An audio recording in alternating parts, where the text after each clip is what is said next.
कुछ न कुछ परिवर्तन तो कुछ न कुछ परिवर्तन ज़रूर अपने अंदर आता है ना? और अगर दिल से वो भट्टी करते हैं, तो पूरी ट्रांसफ़ॉर्मेशन हो जाती है। जो भी बातें छोड़ने के लिए बैठते हैं अपनी भट्टी में, जो भी अपने विकारी संस्कार होते हैं, उनको जलाने के लिए बैठते हैं, तो वो पूरी तरह जल कर के अगर नहीं खत्म हो रहे हैं और भट्टी कंप्लीट होने के बाद, भट्टी में से निकलने के बाद, हमारे अंदर में नवीनता कुछ दिखाई नहीं दे रही है, तो फिर किस बात की भट्टी हुई, है ना? मधुबन जाना भी अपने आप में एक भट्टी होती है। तो जो मधुबन गए हुए हैं या सेंटर्स पर भी जो भट्टियाँ चल रही हैं, वहाँ का वायुमंडल ऐसा हो जाना चाहिए कि बिल्कुल सच में यहाँ ज्वालामुखी सब बैठे हुए हैं, लावा फूट रहा है चारों ओर से, ये स्थिति हो जाए तो लगे कि हाँ, कुछ तो हो रहा है। अदरवाइज़ फिर वो उम, रट्टे वाले हो जाते हैं। बाबा ने आगे कहा हुआ है, कह रहे हैं बाबा, तो ऐसे ही अपने में अनुभव करते हो, कमजोरियों का रूप रंग बदल रहा है, ऐसा परिवर्तन कर रहे हो। अपने अंदर दृढ़ संकल्प हो कि मुझे परिवर्तित होकर ही जाना है। जब भी सेंटर पर जाएँ, मधुबन तो सभी नहीं जा रहे हैं ना, जब भी मधुबन जाएँ तो वो तो करना ही है। सेंटर भी जा रहे हैं, वहाँ तो रेगुलर ही जाएँगे ना, सेंटर में हर रोज़ जा कर के भट्टी करनी है, सिर्फ जनवरी मास में ही नहीं, पूरे संगम युग पर ही जब तक चल रहा है। क्योंकि संगम युग इतना मतलब हम बच्चों के लिए डायमंड वाला टाइमिंग है और जब तक सेंटर जाने को मिल रहा है, बहुत सौभाग्य है। जब आने वाले समय में जब कोविड आया था, तो देखा सबने कि सेंटर जाने के लिए भी कितने तरस गए बच्चे हम सब, कब जाएँगे, है ना? तो इसलिए ही ये सौभाग्य मिला है कि जाकर के वायुमंडल वहाँ का बनाएँ, अलौकिक परिवार के साथ बैठ कर के अपने आप को वहाँ पर विकारी संस्कारों को से भस्म हो, है ना? क्योंकि बाप का घर है वो। इस दृढ़ संकल्प की लगने की वैसे बाबा का घर हर एक घर है, लेकिन वो एक सेंट्रलाइज़ बाप ने खुद ने क्रिएट किया हुआ है ना, उसकी रचना है वो पर्टिकुलर कि हर एक श्रेष्ठ आत्मा आकर के वहाँ भट्टी करे, अपने विकारों को भस्म करे, तो ईज़ी हो जाता है वहाँ छोड़ने के लिए। तो इसलिए बाबा कह रहे हैं कि दृढ़ संकल्प अभी करना है कि मुझे परिवर्तित होकर ही जाना है। अभी अव्यक्त मास चल रहा है ना, तो सबको अपने आप को परिवर्तित करने के लिए दृढ़ संकल्प करना ही है, हर एक को। इस दृढ़ संकल्प की लग्न की अग्नि ऐसी तेज प्रज्वलित की है, जो इस श्रेष्ठ संकल्प की लग्न की अग्नि में पूरी तरह से कमजोरियां भस्म हो जाएं।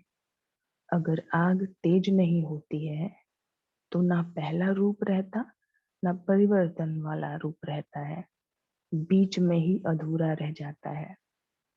तो अपने आप को देखो, इस श्रेष्ठ संकल्प की अग्नि इतनी तेज प्रज्वलित हुई, वह साधारण संकल्प किया है कि हाँ, प्रयत्न कर रहे हैं, हो ही जावेगा। इनको तीव्र पुरुषार्थ नहीं कहा जाता। बाबा अक्सर मुरलियों में तीव्र पुरुषार्थी की निशानी भी मुरली चली है। तो तीव्र पुरुषार्थ किसको कहते हैं? बहुत सारे डेफिनेशन बाबा ने दिए हुए हैं। तो उसमें से आज एक और बाबा ने दिया है और बताया है कि कम अगर आग में आप बैठ रहे हो, जैसे बाबा के बच्चे हम सब ब्रह्मा कुमारी जो होते हैं, बाबा के बच्चे कहने को तो हो जाते हैं कि हाँ, स्टार्टिंग में कि हम ब्रह्मा कुमारी से जुड़े हैं और लेकिन कहीं न कहीं लौकिक में भी बुद्धि फँसी रहती है। तो ना पूरी तरह से कहते हैं ना, धोबी का कुत्ता ना घर का ना घाट का और माया मिली न राम, दुविधा में दोनों गए माया मिली न राम। और क्या होता है त्रिशंकु वाले स्टेज कि ना ऊपर ना नीचे, बीच में लटका हुआ है। तो हमारी वो स्थिति नहीं होनी चाहिए कि दोनों नाव में पैर रख कर के बह जा रहे हैं, बह जा रहे हैं। तो क्या होगा अगर तेज लहर बढ़ेगी, नाव दोनों अलग होने लगेगी तो बीच से ही फट जाएंगे ना हम। क्या तो इसलिए ही अलौकिक जीवन अपना अगर बनाना है, भगवान मिला है तो पूरी तरह ही अलौकिक, कंप्लीटली अलौकिक हम हो गए हैं, है ना? लौकिक को भी अब अलौकिक, ऐसा नहीं कि लौकिक में अभी भी बुद्धि जाती रह जाती है और हमें लौकिकता हमारे अंदर में होनी ही नहीं चाहिए, है ना। बुद्धि अगर जा रही है तो क्यों जा रही है, कहाँ कमी रह रही है, वो सारी बातें बाबा दूर करने के लिए मुरलियाँ, इतनी अच्छे अच्छे महावाक्य बाबा हम बच्चों को हर रोज सुनाते हैं। और ये अव्यक्त मुरलियाँ पढ़ना भी अपने आप में एक भट्टी ही है ना, क्योंकि पढ़ते पढ़ते ही बहुत सारे परिवर्तन हो जाते हैं, सुनते सुनते ही इतने परिवर्तन, इतने अच्छे महावाक्य बाबा के होते हैं जो दुनिया में ऐसी कहीं पढ़ाई मिल ही नहीं सकती। बाबा क्या कह रहे हैं तीव्र पुरुषार्थी के लिए, किसको कहते हैं तीव्र पुरुषार्थी? करके ही दिखाएंगे, इसको कहा जाता है तीव्र पुरुषार्थी। अच्छा, एक डेफिनेशन फिर से मिली, एक और याद होगी सबको, जो जनरली मोस्टली आती है कि समय पर बात, जो बाबा के महावाक्य हैं वो याद आ जाए जिसको, वो है तीव्र पुरुषार्थी, है ना। और आज क्या है, कहा है बाबा ने कि करके ही दिखाएंगे, जो अगर संकल्प किया है मनसा में कि ये करना है तो वो करके ही दिखाएंगे, इसको कहा जाता है तीव्र पुरुषार्थी। इस समय इस भट्टी में आए हुए अपनी स्टेज तीव्र पुरुषार्थी का अनुभव कर रहे हो, जो समझते हैं कि परिवर्तन भूमि में आते ही तीव्र पुरुषार्थी की लिस्ट में आ गए हैं, वह हाथ उठाओ। तीव्र पुरुषार्थी की अविनाशी छाप लगा ली है, अविनाशी बाप द्वारा अविनाशी प्राप्ति कर रहे हो ना। जब बाप अविनाशी है और प्राप्तियां भी अविनाशी हैं, ध्यान से सुनेंगे, जब बाप भी अविनाशी है और प्राप्तियां भी अविनाशी हैं, तो अविनाशी प्राप्ति द्वारा जो अपनी स्टेज बना रहे हो वह भी अविनाशी हो, है ना। बाबा क्या कह रहे हैं कि अविनाशी मतलब क्या होता है, ये तो सबको मालूम है ना। ये छोटे से शब्द को एक्सप्लेन करने की जरूरत नहीं है कि अविनाशी क्या होता है। इटर्नल, जिसको कभी भी विनाश नहीं किया जा सकता, जैसे आत्मा, परमात्मा, ये सारी चीजें। तो बाबा कह रहे हैं बाबा भी अविनाशी है, बाबा जो प्राप्तियां हमें दे रहा है, खुशी, वो भी अविनाशी है। जैसे गुण है हमारे आत्मा के, शक्तियां हैं जो अष्ट शक्तियां और ढेर सारी शक्तियां, आत्मा के जो 7 गुण है, तो ये सारी प्राप्तियां जो है, संकल्प जैसे खजाना जिसको बाबा कहता है, ये सब सारी की सारी वो अदृश्य है ना। बाबा हमें जो प्राप्तियां कराता है, स्थूल का उतना मायने नहीं है, जो हमें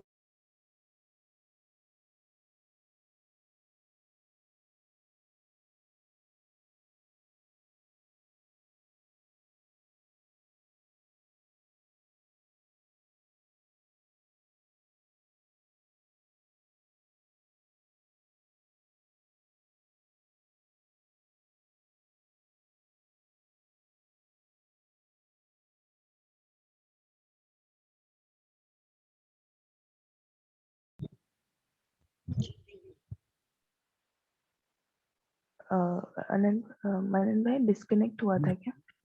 जी डिस्कनेक्ट हुआ, अच्छा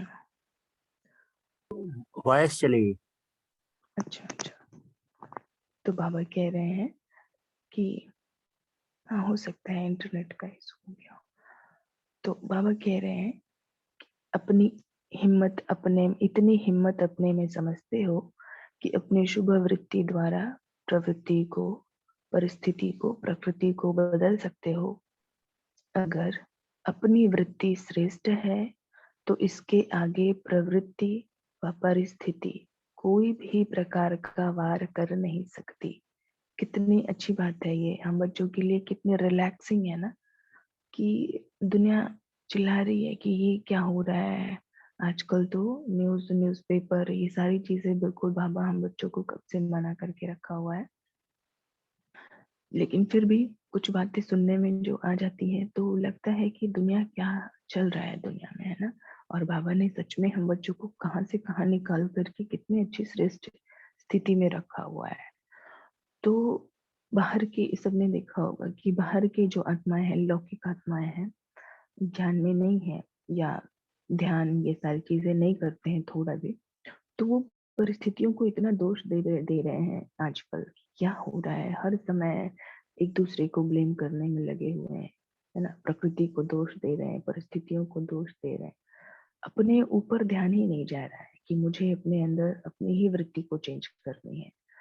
और बाबा हमेशा हम बच्चों को क्या सिखाते आ रहे हैं कि अगर बच्चे तुम्हारी वृत्ति श्रेष्ठ है, तुम्हारी स्थिति श्रेष्ठ है, तभी वो तुम्हारी परिस्थिति इफेक्ट होगी उससे। ये नहीं कि तुम चाहो परिस्थिति बदले तो मेरी स्वस्थिति बदल जाएगी। नहीं, पहले तुम अपनी स्थिति में नहीं स्थित हो, तो ऐसा नहीं हो सकता कि तुम अविनाशी प्राप्ति कर पाओगे।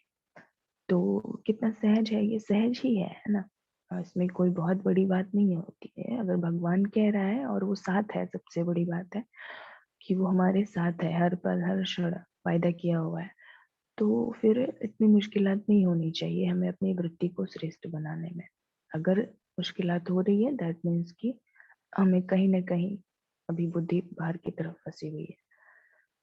तो बाबा आगे कह रहे हैं, क्योंकि शुभ वृत्ति है ही यह कि मैं मास्टर सर्वशक्तिवान, नॉलेजफुल हूँ, पावरफुल हूँ।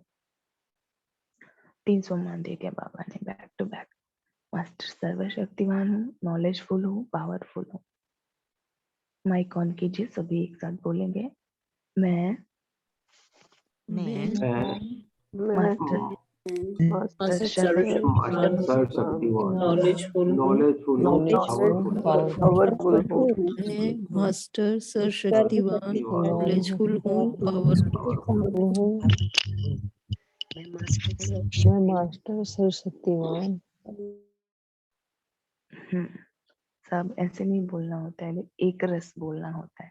जब कहते हैं ना माइक ऑन करेंगे, तो माइक ऑन करके सभी थोड़ा शांत रहेंगे, फिर जो हम बोलते हैं पीछे से आप सबको एक रस रिपीट करना होता है। ओके, अपना अपना राग, अपनी अपनी डफली नहीं बजानी होती है, रैंडम बड़ा हौच पच हो जाता है। हम सबको एक रास्ता भी सीखनी है ना, एक मत होकर के भी चलना है ना। तो आगे से ध्यान रखेंगे सभी। तो बाबा आगे क्या कह रहे हैं, तो क्या अपनी वृत्ति को इतना श्रेष्ठ बनाया है? सदैव वृत्ति को चेक करो कि हर समय अपनी वृत्ति, अभी चेक करेंगे सभी ना कि मेरी वृत्ति कैसी है। तो अभी कईयों का आगे प्रश्न आएगा कि वृत्ति क्या होती है। तो वृत्ति पर बहुत ज्यादा डिटेल में चिंतन मनन और डिस्कशन कहेंगे, या इसके रिगार्डिंग जो क्वेश्चन के आंसर है वो दिए गए थे 2-4 मास पहले। आई थिंक जब स्टार्टिंग में 71 या 670 के मूल्यों में ये बहुत बार शब्द आया था, तो इस पर हम सब ने चिंतन किया था। तो ग्रुप में बता देंगे अगर वृत्ति से रिलेटेड किसी का कोई कंफ्यूजन होगा कि वृत्ति होती क्या है। ठीक है, तो बाबा कह रहे हैं साधारण वृत्ति तो नहीं रहती है।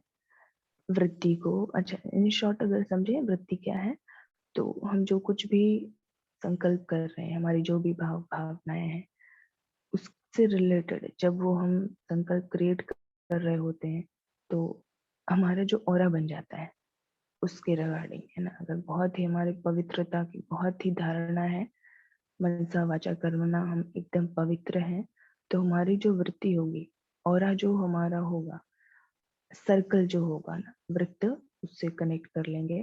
वृत्त मतलब सर्कल होता है ना। तो शरीर के आसपास या हमारा जो सूक्ष्म शरीर है, हमारा जो जो मैं आत्मा हूँ, उसका जो ऑरा है, उसके राउंड राउंड जो सर्कल बनी हुई है, वो कैसी है, वो दूसरों को कैसे इफेक्ट कर रही है, वो होती है वृत्ति ना। इंग्लिश में इसको एटीट्यूड कहते हैं। एटीट्यूड करेक्ट एक रीति से नहीं हो पाएगा, वो थोड़ा देहभान वाला शब्द आ जाता है। वृत्ति बड़ी हाईएस्ट वाली स्टेज होती है, मीन्स अच्छा शब्द है ये, श्रेष्ठ शब्द है ये। तो बाबा कहते हैं वृत्ति को श्रेष्ठ बनाने के लिए व प्रवृत्ति में रहते हुए प्रवृत्ति की परिस्थितियों से निवृत्त रहने का क्या साधन अपनाना पड़े। सुनाया था ना कि भक्ति में करते हैं साधना, यहाँ ज्ञान मार्ग में साधन। वह कौन साधन है? वृत्ति चंचल हो तो क्या करेंगे? पहले तो वृत्ति चंचल होने का कारण क्या है ना। तो ये जो महावाक्य है बाबा का, बुद्ध की याद आ गई फिलोसफी हमें। उन्होंने 4 फोर नोबल ट्रूथ बताए हैं ना, जिन्होंने बुद्ध की फिलोसफी पढ़ी होगी। तो 4 नोबल ट्रूथ उन्होंने बताए। क्या होता है? दुख होता है, संसार में दुख है उन्होंने कहा। फिर कहा दुख का कारण है। फिर तीसरा कहा दुख का निवारण भी है।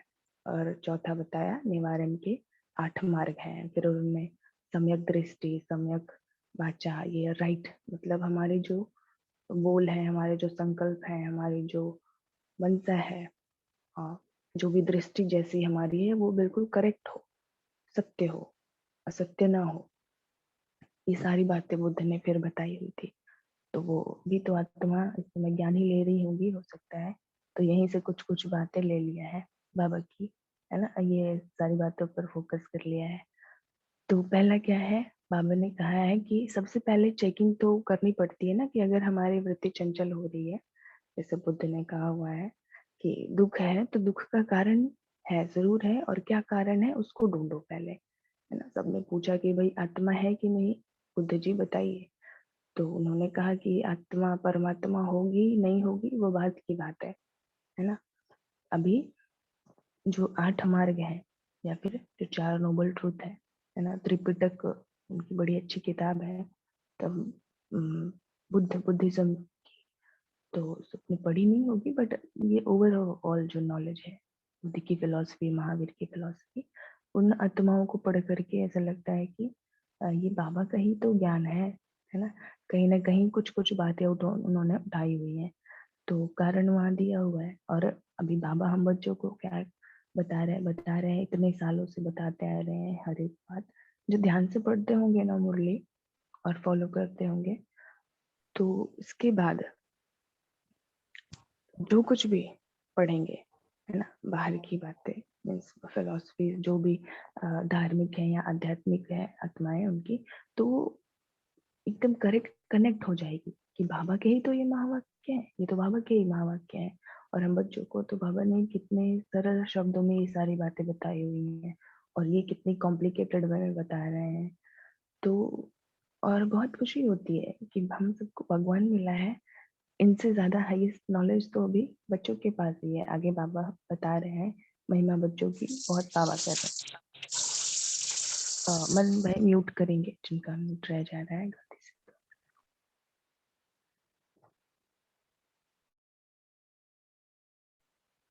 बाबा कह रहे हैं क्या कारण है, सभी सुनिए ध्यान से, क्या कारण है उसका।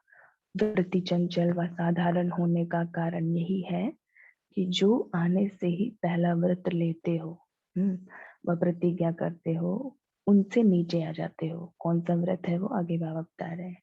व्रत को भंग कर लेते हो, वह प्रतिज्ञा को भूल जाते हो। पहला पहला व्रत है, ध्यान से सुनेंगे सभी। पहला पहला व्रत क्या है? मन वाणी कर्म में पवित्र रहेंगे, है ना। फाउंडेशन ही है पवित्रता। हमारा बाबा आते ही सबसे पहले पवित्रता की ही, वो आता ही इसलिए है ना। हर रोज पतित पावन आया हूँ मैं तुम्हें पवित्र बनाना है, मतलब तुम्हें पावन बनाना है। साकार मूल्य में बाबा कहता है कि क्या हर रोज आती है ये बात, है ना, कि मैं ही पतित पावन हूँ, मैं ही तुमको पवित्र बना करके ले जाऊंगी। वैसे तो सिर्फ ब्रह्मचर्य नहीं होती है पवित्रता, सबको मालूम है, लेकिन ये बहुत ही हाईएस्ट स्टेज है। मन वाणी कर्म में पवित्र रहेंगे, ये पहला पहला व्रत होता है ना। पवित्र भव योगी भव कहते हैं हम सब, कि अभी ये पहला व्रत है। तो आज के जो चिंतन का टॉपिक रहेगा अव्यक्त मास में, तो वैसे भी हम सबको मनसा वाचा कर्मणा पवित्र रहना है। अव्यक्त मास बहुत ही हाईएस्ट स्टेज उठाने के लिए हमारी होती है, ये जो जनवरी मंथ होती है। तो सिर्फ 18 जनवरी तक नहीं, परंतु पूरा पूरा जनवरी मास ही जो भी संकल्प करके, अगर आप बहुत ही दृढ़ता से दृढ़ संकल्प करके बैठें कि अपनी स्व भट्टी भी कर रहे हैं, तो वो जरूर से जरूर बाबा उसमें मदद करता है कि बच्चे को एक्स्ट्रा मदद दे करके ऊपर उठा दिया जाए। बाप दादा दोनों की मदद होती है अव्यक्त मास में।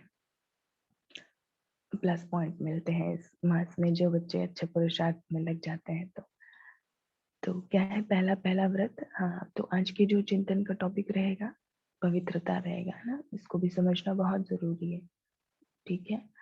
तो जैसे कल था बाबा से स्नेहा प्रेम का पूरे हर एक को लिखना था, तो कितने सुंदर सुंदर सबने लिखे हुए थे, और एक दूसरे को देख करके भी लग रहा था कि देखो कितने ज्यादा प्यार करते हैं, है ना। मीना बहन तो वो तो बिल्कुल बाबा के प्यार में रोने ही लग गए, है ना। एकदम से ऐसे लगा कि बाप रे कितना ज्यादा प्यार करते हैं ये सारे बच्चे बाबा से। तो आज क्या रहेगा टॉपिक, पवित्रता का। रैंडमली चिंतन होता है ना, तो जैसा बताया आउट ऑफ द ट्रैक चले जाते हैं। एक टॉपिक लेकर के कोई चिंतन चलेगा तो उस पर फोकस्ड होकर के सबका ध्यान जाएगा कि हाँ आज ये कुछ तो मिला हमें जानने को, कुछ तो। और बुद्धि जब फैल जाती है इधर उधर 10 प्रकार की बातों में, तो कुछ भी नहीं गेन हो पाता है। इसलिए ही आज की अव्यक्त मूल्य से भी और साकार मूल्य से भी जितनी भी पवित्रता से रिलेटेड बातें होंगी उन सब पर चिंतन चलेगा। ठीक है, आगे बाबा क्या कह रहे हैं। पहला व्रत ये है, मन वाणी कर्म से पवित्र रहेंगे। दूसरा व्रत क्या है, एक बाप दूसरा ना कोई। कहा ना सब कल सब ने, बाबा जो हो आप ही हो, सब हमारे, सब कुछ आप हो और कुछ भी नहीं है हमारा, कोई भी नहीं है हमारा, सिर्फ आप ही हो। दूसरा व्रत लिया ना। अच्छा, जिन्होंने नहीं लिया कल जिन्होंने नहीं कहा, आज उनसे कहलवाते हैं। वनराज भाई आप कहिए, दूसरा व्रत लीजिए अभी यहाँ सबके सामने। ओम शांति दीदी। ओम शांति दीदी। शांति। हाँ जी, दूसरा व्रत है, एक बाप दूसरा न कोई। अच्छा, हाँ वो तो है, आप लीजिए ऐसे ही। ठीक है, चलिए ले लिया। अब वर्धमान भाई आप लीजिए। ओम शांति। बाबा कहते बच्चे जो हो जैसे हो मेरे हो। कल की मुरली में बाबा ने कहा और बच्चे भी कहते और हमने भी कहा, बाबा जो हैं आप ही हैं, आपके सिवा और कोई नहीं, मैं और बाप, बीच में तीसरा कोई नहीं। ओम शांति। रिंकी बहन आप भी लीजिए व्रत। ओम शांति। एक बाप है दूसरा न कोई है। मानव भाई लीजिए व्रत, सब व्रत लीजिए भाई, ये बहुत जरूरी है, 2 व्रत बहुत जरूरी है। मानव भाई, बीके मानव भाई मौन में है क्या? चलिए कोई बात नहीं, लिख सकते हैं। कोमल बहन, बीके कोमल बहन।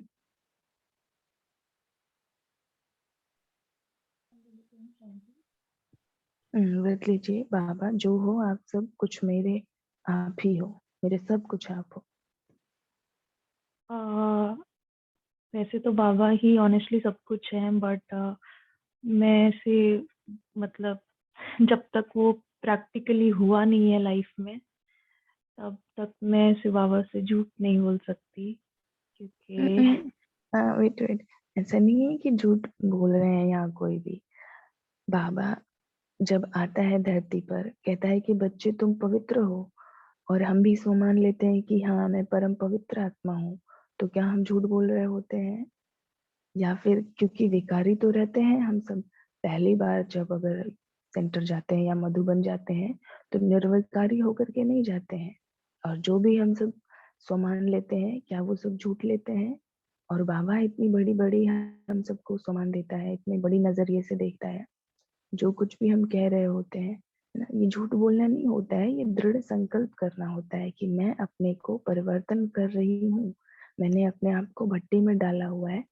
आप एक तरफ तो आप कह रहे हैं कि बाबा वैसे तो सब कुछ है, लेकिन अगर आप संकल्प ही नहीं करेंगे कि बाबा आप ही मेरे सच में सब कुछ हो, मैं ये दृढ़ संकल्प करती हूँ कि मैं आपके अलावा और किसी को कोई वैल्यू, मतलब वैल्यू दूंगी, लेकिन आप नंबर 1 पे हो मेरे लिए, सबसे ज्यादा इम्पोर्टेंट आप हो मेरे लिए। तो इससे क्या होगा कि हाँ, तो हाँ, वो इससे नंबर 1 तो बात ही है। बट हाँ, मुझे थोड़ा-सा ऐसे लगता है कि मैं प्रॉमिस करूँ और 1% मैं नहीं कर पाऊँ, तो कि वो ही सब कुछ है। मतलब ठीक है, नंबर 1 है, डेफ़िनेटली है, लेकिन फैमिली भी है। तो इस वज़ह से मुझे लगता है कि थोड़ा मैनिपुलेटिव ना हो कि हाँ, बाबा आप भी हो, आप नंबर 1 हो, और थोड़े-थोड़े और भी हैं। थोड़े मम्मा भी हैं, थोड़े पापा भी हैं। तो वो थोड़ा-सा आपकी बात सही है, हाँ, स्टार्ट कहीं से तो करेंगे तभी फुलफ़िल होगा वो। ठीक है। चलिए कोई बात नहीं, सबकी अपनी-अपनी हिम्मत, सबकी अपनी-अपनी धारणाएँ फ़ोर्स भी नहीं करेंगे, कोई बात नहीं। चलिए और कौन करना चाहेंगे? वैशाली बहन, आप करिए। एक बाप दूसरा न कोई। ओके। अशोक भाई? एक रस अवस्था होनी चाहिए और एक बाप दूसरा न कोई, ये है ही पक्का। इसके अरे अलावा वाह! और कुछ नहीं। क्या बात है। इसीलिए अशोक हैं आप। है ना? कोई शोक नहीं है जीवन में। हाँ, रितु बहन? ओम शांति दीदी।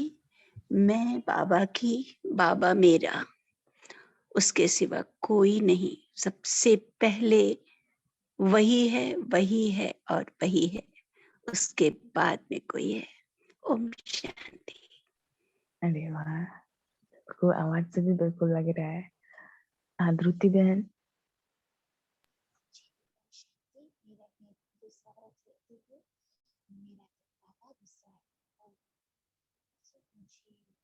वॉइस नहीं आ रही, आवाज़ नहीं आ रही है ध्रुति बहन।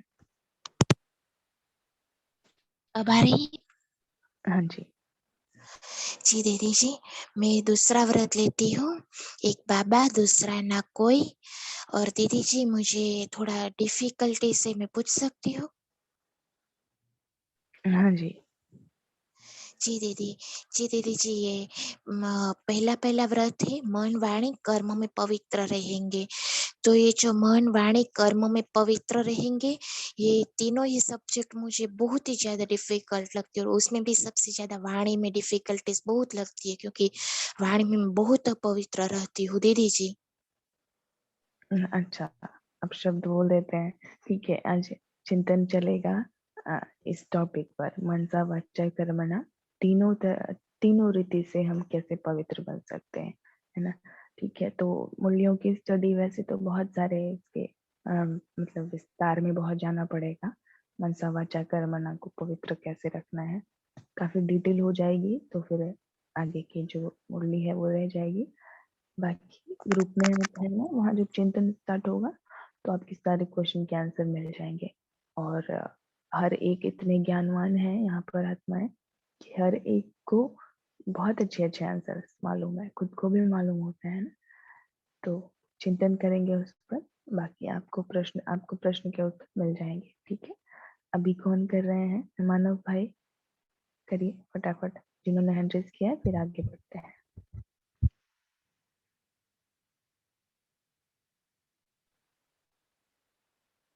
ओम शांति।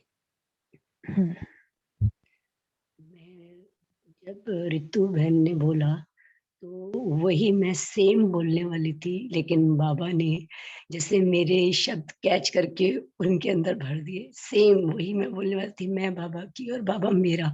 ये सच्चे, हम लौकिक में रहते हैं तो उतना नहीं कर पाते, लेकिन अगर हम व्रत लेंगे तो मैं कोमल बहन से यही कहना चाहूंगी, व्रत लेंगे तो हम उसको आगे पूरा करेंगे ना। पहले ही दिल शिकस्त होने से वो नहीं कर पाते, इसीलिए पहले अपने अंदर ये पक्का करो कि आप बाबा के बनने वाले हो और हो गए हो। और जब हो जाएंगे तो जो कमियां हमारे अंदर हैं वो तभी पूरी होंगी। कमियों को पूरा करना हमारे हाथ में, लेकिन हम अगर परिस्थितियों के वश हो जाएंगे तो वो कमियां हमारे पर हावी हो जाएंगी, तो हमें उन्हें हावी नहीं होने देना, बल्कि उन पर हमें हावी होना है। कर्म इंद्रिय किसी के वश इतनी जल्दी नहीं होती, उसके लिए थोड़ा सा मेहनत तो करनी पड़ेगी, थोड़ी क्या बहुत मेहनत करनी पड़ेगी। तो कोमल बहन, दिल शिकस्त ना हो। और ये आप बिल्कुल भी कोई बाबा से झूठ नहीं बोल रही, जो भी हम सब यहाँ व्रत ले रहे हैं वो आगे बढ़ने के लिए ले रहे हैं, पीछे जाने। बटे ज्ञानी आत्माएं हैं सब यहाँ पे भरपूर। ये अच्छी बात है। रंजना बहन लीजिए भाई। ओम शांति। प्यारे बाबा, मीठे बाबा, मेरे बाबा, आपके सिवा मेरा कोई भी नहीं है, दूसरा कोई हो ही नहीं सकता। मीठे बाबा, आप और मैं। ओम शांति। सुन करके बहुत अच्छा लगता है, अपना भी नशा डबल चढ़ता रहता है, इसलिए आपसे सुनते हैं ना हम। आप सभी इतना अच्छा अच्छा बोलते हैं कि हमारी भी ऐसे लगता है कि हाँ बाबा से कनेक्टिविटी बढ़ने लगती है। ममता बहन। ओम शांति बाबा, ओम शांति भाई जी। मैं और मेरा बाबा, बाबा ही मेरा संसार, बाबा ही मेरा सब कुछ। ओम शांति। बहुत सुंदर। रिपीट इसलिए ही करवाते हैं ना, जितनी बार ये बातें कानों में पड़ेंगी हर एक के, उतनी बार ही हमारे जो संकल्प है वो बाबा की तरफ खींच करके ऑटोमेटिकली चले जाएंगे। तो इसलिए ही बार बार रिपीट करवाते भी हैं, हर एक से करते रहे, ताकि इतने डिफरेंट वॉइसेस में, इतने प्यार भरी आवाजों में, इतने अच्छे अच्छे टोन में हर एक बोलते हैं ना। तो जब आवाज पड़ती है, जो सुन रहे होते हैं क्लासेस, तो आवाज पड़ती है जब बाबा से स्नेह और प्रेम की कानों में, तो अपना जो संकल्प है वो बाबा की तरफ ऑटोमेटिकली प्यार वाला और प्रेम वाला, स्नेह वाला, और एक जुड़ाव सा महसूस होने लगता है बाबा से। इसलिए ही बहुत जरूरी होता है कि हम सुनते भी रहे, जो दूसरे बाबा से जो ज्यादा स्नेह करते हैं उनसे भी हम सीखते रहे कि बाबा से वो कैसे स्नेह करते हैं, और हमारा उनसे भी ज्यादा कैसे स्नेह बढ़ जाए बाबा से, है ना। क्योंकि भगवान से ही एक हमें व्यभिचारी भक्ति तो नहीं करनी है, लेकिन व्यभिचारी हम सबको हो करके रहना है। एक बाप से ही इतने सारे संबंध लगा करके रखने हैं, जोड़ करके रखने हैं। तो जितना जो अरे भक्ति मार्ग वाली आत्माएं इतना कुछ बोल करके चली गई हैं, सुन करके आंखों में आंसू आ जाते हैं। उनके माँ बाप, उनके जो स्टेटमेंट्स होते हैं, रूमी के जैसे, कईयों ने पढ़े होंगे, रूमी जो सूफी एक फकीर थे, उन्होंने ऐसे ऐसे लिखे हुए हैं भगवान से प्यार के लिए शब्द कि अपना भी फीका पड़ जाता है। लगता है ये क्या आत्मा कितनी ज्यादा भगवान को ना जानते हुए भी इतना प्यार भगवान से, बाप रे। तो अब आप आगे क्या कह रहे हैं, क्यों हमारा ये हम सब नीचे क्यों आ जाते हैं, हमारी स्थिति क्यों नीचे आ जाती है? क्योंकि जो व्रत लिया है, दो व्रत, एक तो है पवित्रता का फर्स्ट नंबर, वो हमेशा टॉप पर ही रहेगा, और जो दूसरा सबने किया, एक बाबा दूसरा ना कोई। तो जो व्रत लेकर बीच में छोड़ देते हैं, तो भक्ति मार्ग में भी व्रत रख फिर बीच में खंडन कर दे, तो इसको क्या कहा जाएगा? पुण्यात्मा के बदले पाप आत्मा। आपने व्रत कहाँ तक धारण किया है? व्रत को सदा कायम रखा जाता है। भक्त लोगों की अगर जान भी चली जाए तो भी व्रत नहीं तोड़ते। तो जब आप लोगों ने आने से ही व्रत धारण किया, तो सदैव स्मृति में रखो, स्मृति से कब भी वृत्ति चंचल न होगी, स्मृति से वृत्ति चंचल न होगी। कितना अच्छा मैचिंग बनाया बाबा। वृत्ति चंचल ना होगी तो प्रवृत्ति व परिस्थिति व प्रकृति के कोई भी विघ्नों वश नहीं होंगे। प्रकृति को दासी, परिस्थिति को स्वस्थिति, प्रवृत्ति को शुद्ध प्रवृत्ति का सैंपल बनाकर दिखाएंगे। वाह बाबा, थैंक यू सो मच। तो क्या कह रहे हैं बाबा? ये तो बाबा के ही शब्द पढ़ने में बड़े अच्छे लगते हैं, अपना जोड़ने में तो बिल्कुल भी हमें अच्छा नहीं लगता। इतना प्यारा बाबा बोलता है ना कि बस उसके ही माँ के पढ़ते रहो, अपना ये जो मिक्सचैरिटी हो जाता है, लेकिन फिर भी हर एक को समझ आए बात, तो इसलिए मिक्स करना पड़ता है। अदरवाइज बाबा की महावाक्य एज इट इज पढ़ने में जो मजा आता है, वो शायद अपना उसमें डालने में नहीं आता है। तो बाबा ने क्या कहा, ये वृत्ति चंचल कैसे नहीं होगी? जब हम सब वृत्ति में रहेंगे, और फिर उससे क्या होगा कि प्रकृति हमारी दासी बन करके रहेगी, परिस्थिति हमारी स्वस्थिति पर डिपेंड करेगी। हम अगर चाहें कि बारिश ना हो तो बारिश नहीं होगी, ये अभी भी होता है। अगर हम चाहें कि धूप ना हो तो धूप नहीं होगी, है ना। ये इतनी शक्ति है ना हम सबके अंदर अभी ही, अगर जिन्होंने कईयों ने महसूस किया होगा, हमने तो किया है। एक बार छत पर थे हम, टेरेस पर, बारिश अचानक से, कमरे में थे, तो बारिश स्टार्ट हो गई। अभी सीढ़ी तक पहुंचने के लिए, उधर स्टेयर्स तक जाने के लिए भीगना पड़ेगा, और मुरली हमारे हाथ में थी। हमने कहा कि बाबा अभी हमको जाना है नीचे, स्टेयर्स पर जाने तक के लिए तो भीग जाएगी मुरली भी और हम भी। तो अचानक से बारिश स्टार्ट हुई थी। हमने कहा बाबा बस एक आधे मिनट के लिए मुरली ये बारिश को थोड़ा रोकना, कम करना। फिर जैसे ही हम स्टेयर्स तक पहुंच जाए, सीढ़ियों तक, तो ये अपना स्टार्ट कर देगा। और जैसे ही संकल्प किया, विदिन 1 मिनट देखा कि बारिश तो एकदम स्लो हो गई, और दौड़ करके हम स्टेयर्स के पास चले गए। फिर देखा बारिश फिर से स्टार्ट हो गई। फिर कहा अरे वाह बाप, थैंक यू सो मच। तो महसूस होता है कि सच में हम सबके संकल्प सिद्ध होते हैं, अभी ही होते हैं। ऐसा नहीं है कि उधर आगे स्वर्ग में जब जाएंगे, हेवन में, तभी होगा। तो वो डिपेंड करता है कि हमारी स्थिति, स्वस्थिति कैसी है अभी, है ना। हमने कितना अपने मन सा वाचा कर्मना को पवित्र बनाया है, कितना हम बिल्कुल बाबा में लवलीन होकर के रह रहे हैं, तो उस पर यह डिपेंड करता है। बाबा आगे कहते हैं, व्रत को हल्का करने से ही वृत्ति चंचल होती है। राखी पर यह प्रतिज्ञा करावेंगे ना कि पवित्र बनो, तो पहले स्वयं को कंगन बांधना पड़े, तब दूसरों को भी इस कंगन में बांध सकेंगे।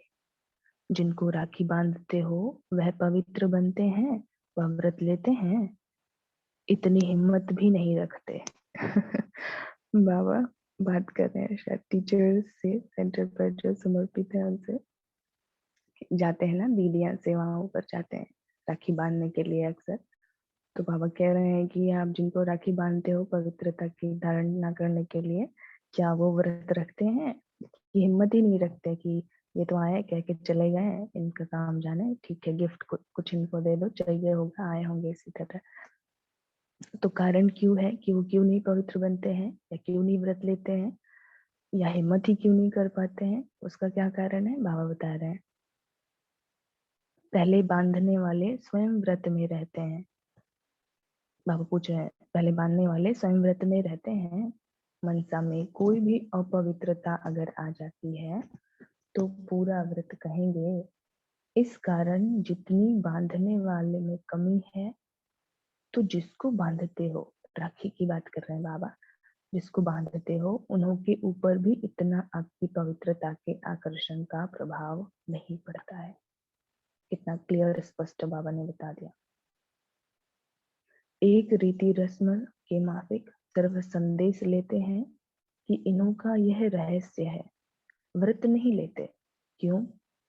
अपना ही कारण कहेंगे ना, वह कहेंगे कि भाग्य में नहीं है। भाग्य बनाने वाले तो आप हो ना। कितना बड़ा सम्मान दिया है बाबा ने। इसको फील करेंगे, कभी फील करें एक बार कि दूसरों का भाग्य बनाने वाले हम हैं। मैं जो हूँ, मैं दूसरी आत्माओं का भाग्य बना रही हूँ। जितने भी आसपास मेरे आत्माएं हैं कांटेक्ट में, या इनडायरेक्टली जो कांटेक्ट में नहीं है मेरे, उनका भी भाग्य मैं बना रही हूँ। कितनी बड़ी रिस्पॉन्सिबिलिटी बाबा ने दी हुई है हम बच्चों को। भाग्य बनाकर ही आओ, वह भाग्य बनाने की इतनी तीव्र प्रेरणा देकर आओ, जो आपके पीछे पीछे आकर्षित हो, भाग्य बनाने बिना रह ही नहीं सके। बाप रे, कितने पावरफुल पॉइंट है बाबा ने कही है ना। तो क्या कह रहा है बाबा, इस बात को जब, ये भी हमें स्मृति, इससे ही भी हमारी वृत्ति बनेगी, है ना। ये बात भी जब हम स्मृति में हमेशा रखेंगे कि मुझसे भाग्य अन्य आत्माओं का बन रहा है, ये बात हमेशा हमें याद रहती है। बाबा की बातें, जो पॉइंट्स हैं इतने पावरफुल, जो होते हैं ना, एकदम घायल कर देते हैं। बाबा के कुछ पॉइंट्स ऐसे होते हैं, तो वो ये घायल करने वाले सभी नोट करके रखा करें, है ना। क्या ऐसा बाबा ने कह दिया, सिर्फ मुरली पढ़ लेना, उसको ऐसे रीडिंग लगा लेना बहुत अपने आप में अचीवमेंट नहीं है बड़ी, लेकिन इसको नोट कर लीजिए सभी ना, हाईलाइट कर दीजिएगा आनंद भाई। तो सिर्फ मुरली ऐसे पेज लिया, पढ़ लिया, उससे उतना फर्क नहीं पड़ेगा। मैंने पढ़ लिया, अच्छी बात है, एटलीस्ट हम संसार के समाचार नहीं पढ़ रहे हैं। लेकिन जिसको फील नहीं किया ना मुरली को कि अरे बाबा ने क्या ये कह दिया और मुझे क्यों नहीं हो रहा है ऐसा। अभी जैसे बाबा ने कहा ना कि भाग्य बना कर आओ, राखी बांधो, किसी को जा रहे हो बांधने सेवा करने के लिए, तो उसका भाग्य बना करके आओ। तो सिर्फ राखी बांध रक्षाबंधन के दिन ही नहीं, लेकिन हर दिन हम सब किसी न किसी को प्रेरणा दे रहे होते हैं, अपनी मनसा वाचा कर्मणा, है ना। हमारी प्रेजेंस ही सेवा है। तो क्योंकि कुछ ना कुछ संकल्प तो चल रहे हैं हमेशा निरंतर, तो सेवा हो रही है कि नहीं हो रही है, उससे किसी को हमसे प्रेरणा मिल रही है कि नहीं मिल रही है। तो उसके लिए बाबा कह रहे हैं कि इतनी तीव्र प्रेरणा देकर आओ जो आपके पीछे पीछे आकर्षित हो, भाग्य बनाने बिना रह ही ना सके।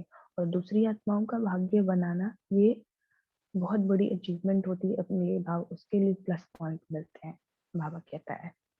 तो इतनी आकर्षण वाली है ना, रिवाजी आत्माओं के लिए भी मिसाल देते हैं कि फलाने के 2 शब्द में इतनी शक्ति थी जो उनके पीछे सभी लोग भागते रहते हैं, है ना। जो बड़ा अच्छा कुछ भाषण वासन करते हैं रिवाजी आत्माएं दुनिया में, तो उनके लिए भी कहते हैं ना लोग कि ये बड़ा अच्छा बोलते हैं, चलो इनसे मिलते हैं, मुलाकात करते हैं, कुछ पूछते हैं, बड़े समझदार हैं। अभी जो मुरली पीछे चली उसमें समझदार उनको कहते हैं। तो उन्हों के आगे आप कितनी श्रेष्ठ आत्माएं हो। आज बहुत खूब नशा दिला रहा है बाबा। मुरली जब हम ये पढ़ रहे थे तो ऐसा लगा बाबा तो आज एकदम दूसरों का भाग्य बनवा करके ही रहेगा हमसे। तो क्या कह रहे हैं बाबा, उन्हों के आगे आप कितनी श्रेष्ठ आत्माएं हो। आजकल के जो महात्माएं गाए जाते हैं, अभी ये ध्यान से सुनेंगे ना, इतनी पावरफुल है ये। आप लाइन आगे की, ये बिल्कुल नशा चढ़ जाएगा। ये जो कुछ एक पैराग्राफ है, ये पूरा पैराग्राफ अपने आप में जितनी बार पढ़ेंगे ना, एकदम नशा चढ़ जाएगा कि वाह क्या है हम, बाबा ने हमें क्या क्या नहीं बताया, क्या क्या हमें शक्तियां नहीं दी है बाबा ने। तो क्या कह रहे हैं बाबा कि आप उन्हों के आगे कितने श्रेष्ठ आत्माएं हो। जो रिवाजी आत्माएं हैं, अच्छा बोलती हैं, उनके आगे आप कितने श्रेष्ठ आत्माएं हो। तो फिर आजकल के जो महात्माएं गाए जाते हैं, वह आप लोगों की प्रजा के भी प्रजा सदृश नहीं है। अब सोचो आप, कितनी बड़ी ये बात है कि यहाँ जितनी आत्माएं हैं, 47 आत्माएं हैं। तो हर एक आत्मा, अभी 1 मिनट के लिए पॉज लेंगे, सभी ये महावाक्य नोट करेंगे ना, हाईलाइट कर दीजिएगा आनंद भाई, कि ऊपर से ही हाईलाइट करना था, लेकिन कोई बात नहीं। इसे आजकल के जो महात्माएं गाए जाते हैं, ठीक है यहीं से कर दीजिए। आजकल के जो महात्माएं गाए जाते हैं, वह आप लोगों की प्रजा के भी प्रजा सदृश नहीं है। क्योंकि अभी इतने का नशा चढ़ा लीजिए आधे का, कि आजकल जिसका भी आपने नाम सुना होगा, चाहे किसी बहुत बड़े पॉलिटिशियन का, चाहे किसी बहुत बड़े आध्यात्मिक गुरु का, चाहे कोई धार्मिक गुरु है, चाहे कितने बड़े से भी बड़े हैं वो, जिनको आप हर रिस्पेक्ट तो हम सब बच्चे हर एक का करते हैं, लेकिन जिनको कई होते हैं ज्ञान में मार्ग में भी होते हैं ना, कई ब्राह्मणों को हमने ऐसा देखा है, ज्ञान मार्ग में होते हैं, तो भगवान को फील कर पाना, उसके महावाक्यों को फील कर पाना, उसके स्वरूप बन पाना, धारणाएं कर पाना बहुत सहज भी नहीं होता है ना, हर एक के बस का नहीं होता है। तो वो एक प्लस में अपना एडिशनल कोई गुरु जरूर रखे रहते हैं। जो ऐसे आत्माएं होते हैं, वो उनकी टांग दोनों नाव में रहती है ना, एक ना पैर इधर एक पैर इधर। तो वो वाले बच्चे जो होते हैं, ऐसे गुरुओं की महिमा करते हैं। तो वो क्या होंगे, जो ऐसे गुरु हैं, वो हमारी प्रजा के भी प्रजा के सदृश नहीं है। आप सोचिए कितने महान है हम। अब अपने नशा को चढ़ाइए कि जो अभी महान जिनको दुनिया कह रही है, वो हमारी प्रजा के भी प्रजा नहीं है। लिख लीजिए सभी और थोड़ा नशा चढ़ा लीजिए।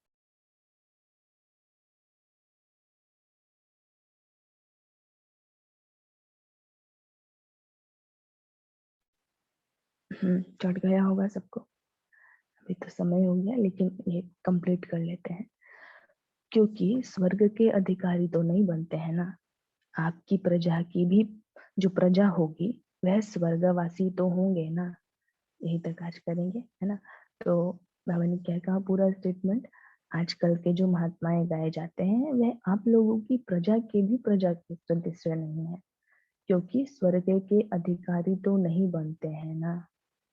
आपकी प्रजा की भी जो प्रजा होगी स्वर्ग में, जो हमारी प्रजा बनेगी, वह स्वर्गवासी तो होंगे ना, है ना। तो हमारी प्रजा की प्रजा की प्रजा की भी प्रजा, पता नहीं क्या बनेंगे वो बेचारे। तो कितने श्रेष्ठ हैं हम, कितने महान हैं हम, है ना। तो इसमें कुछ झूठ बोलना तो हुआ नहीं, बाबा ने ये कहा हुआ है, क्या बाबा झूठ बोल रहा है? अगर हम सब ये कहें कि नहीं मैं तो ऐसा कैसे मान लूं, ये तो थोड़ा ज्यादा ही हो गया, एक्स्ट्रा ही हो गया, ये तो भगवान हमें कह रहा है ना, हम अपने आप को तो जानते ही नहीं है कि हम हैं क्या। ये सारी बातें हमसे, हमारे लिए भगवान कह रहा है, तो एक्सेप्ट करना है उसे, भले ही अभी नहीं है, लेकिन जब तक एक्सेप्ट नहीं करेंगे कि हाँ मैं हूँ, तब तक आगे नहीं बढ़ पाएंगे, है ना। और वो नशा, जो खुशी भी नहीं मिल पाएगी। चलिए आज की मुरली इतनी, जो हाफ पार्ट है उसका नशा कल चढ़ाएंगे, ठीक है। तो जितनी हुई उसको फिर से सभी पढ़ेंगे। पूरी मुरली पढ़ लीजिएगा भाई, अवेलेबल है, ग्रुप में दिया गया है, संजना बहन लिख लीजिएगा, अच्छी बात है लिखना भी, ठीक है। लिख भी लीजिएगा, पढ़ भी लीजिएगा, डबल ट्रिपल नशा चढ़ जाएगा। अभी आगे बढ़ते हैं आज की जो डिबेट है उसकी ओर। उससे पहले आधे मिनट का साइलेंस करेंगे।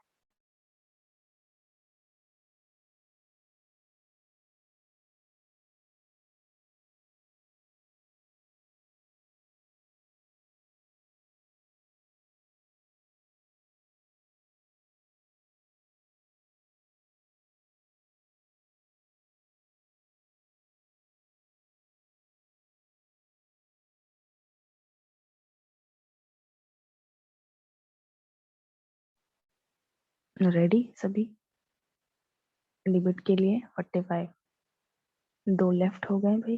चलिए डिस्कनेक्ट या मौन में होंगे, कोई बात नहीं।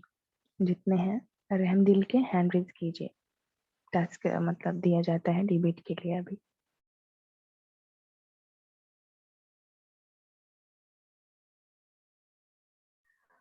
तो रहम दिल के लिए है, काफी बच्चे रहम दिल से हैं, तो रहम दिल के लिए है।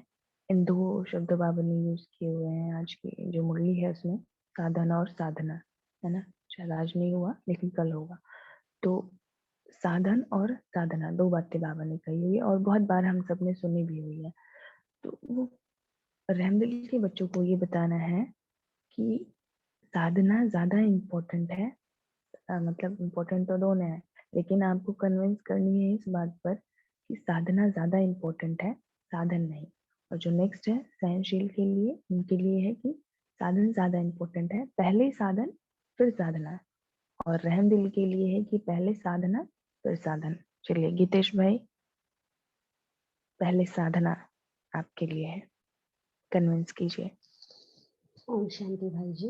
हाँ जी, साधना से हम सब कुछ पा सकते हैं। अगर हमारी साधना एक्यूरेट है दीदी, तो हमको साधन की प्राप्ति आप ही हो जाएगी। ओम शांति। नेक्स्ट अशोक भाई। ओम शांति। अगर ये पहले देखा जाए तो जब आदि स्टार्ट हुआ था ना, तो उस टाइम कोई साधन नहीं थे, लेकिन सारी कुछ है ना डीपली थी। मतलब आज हमें भी है ना साधन, अगर हमारे पास साधन पे डिपेंड हो जाएंगे तो साधन जब नहीं होंगे तो हमारा सारा कुछ जो है ना उसके ऊपर डिपेंड हो जाएगा। इसलिए हमें साधना पे डिपेंड रहना, न कि साधनों पर। नेक्स्ट लक्ष्मी बहन। ओम शांति। साधना इसलिए साधना में अगर शक्तिशाली है तभी हम साधन का भी सही और सच्चा सदुपयोग कर पाएंगे, क्योंकि साधना स्व स्थिति को बनाती है और हमें शक्तिशाली बनाती है। साधना के बिना साधन भी कहीं न कहीं दुरुपयोग का कारण बन जाते हैं। तो पहले साधना से शक्तिशाली बने, उसके बाद साधन का सही उपयोग करके आप। नेक्स्ट अनंत भाई। जी ओम शांति। जी, साधना के बिना तो साधन की उत्पत्ति ही नहीं हो सकती। जब सृष्टि की शुरुआत हुई तो सिर्फ साधना थी, साधन तो थे नहीं। आज भी किसी भी साधन की उत्पत्ति के लिए साधना ही चाहिए। कोई रिसर्च भी करते हैं तो पहले साधना करते हैं, फिर साधन की उत्पत्ति होती है। और साधन भले ही कितने हो जाएं, लेकिन अगर साधना नहीं है तो साधन का कोई यूज भी नहीं है। जैसे कि हमारे पास बहुत सारे इंग्रेडिएंट्स हैं खाना बनाने के लिए, अगर रेसिपी ही नहीं है, हमारे मन में उसको पकाने की विधि नहीं आती है, तो उसका हम जैसी हमारी स्थिति है उसके हिसाब से हम उसका उपयोग हम कर सकते हैं। तो साधना के बिना तो साधन का कोई उपयोग ही नहीं है, उत्पत्ति भी नहीं हो सकती। ओम शांति। नेक्स्ट ज्ञानदीप बहन। ओम शांति। बाबा हमेशा कहता है कि साइलेंस की शक्ति से ज्यादा साइलेंस की शक्ति महान है। माना साइलेंस से हम विजय प्राप्त करेंगे साइंस पर। तो ये जो साधन है वो तो साइंस के साधन है ना। तो जब हम साइलेंस रहेंगे अपनी साधना के द्वारा, ऑटोमेटिक साधन पर विजय प्राप्त करेंगे। कोई भी साधन हमें हानि नहीं पहुंचाएगा।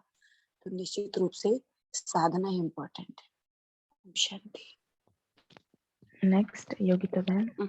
ओम शांति। यदि साधना हमारी अच्छी है तो हमें साधन की जरूरत ही नहीं पड़ती है। यदि साधना हमारी अच्छी चल रही है तो साधन होते हुए भी हमें वो इतने वैल्यूएबल नहीं लगते हैं। ओम शांति। बहुत अच्छा रहमदुल ग्रुप, आप सबने बहुत अच्छे अपने अपने पॉइंट्स रखी, अपने अपनी बातों से कन्विंस किया कि साधना जरूरी है, और समय रहते ही किया, और बहुत ज्यादा पार्टिसिपेशन रहा आप सबके रहमदिल ग्रुप से। Well done. चलिए नेक्स्ट शहनसील हैंड रेज कीजिए।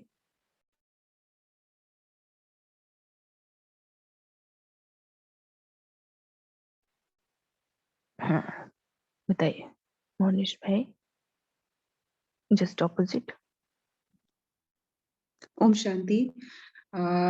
साधन इम्पोर्टेंट है क्योंकि ऐसा नहीं होता है कि साधना 1 मिनट में ही आ जाती है।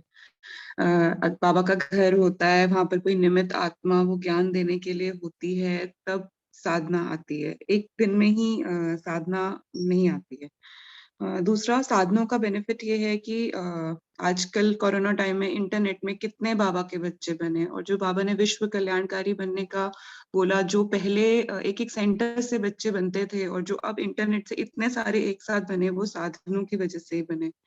अब जो मुरली बाबा का ज्ञान है वो हमें पहले ही मिल जाती है। जब वो नहीं मिलती थी तो साधना करने के लिए लोग भी कम रहते थे।